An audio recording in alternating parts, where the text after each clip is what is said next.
Hamba tengok dok video doktor tu ke.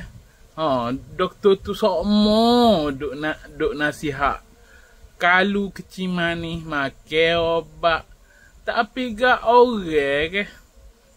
Tak usah makan obat. Allah, kita ni kena dos teruk ni takut lah. Bila dia yak makan obat, kita makan obat. Dia kata 2 kali sehari, 2 kali sehari lah kita makan. Gitu. Ni dia lagi. Kena dah. Dia boleh tak usah makan obat.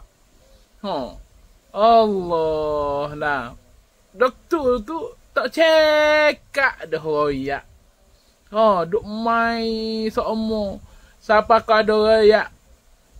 Doktor kecek. Boleh lah kecek. Kabar-kabar punuh buah pinggir. Allah, kalau tak makan obat lah. Pengalaman hamba. Tak makan obat tu hok kena stroke. Tu kena gapo ni buah pinggir. Allah. Ni hamba ni. Kena stroke ni sebab gapo? Tak ingat makan obat.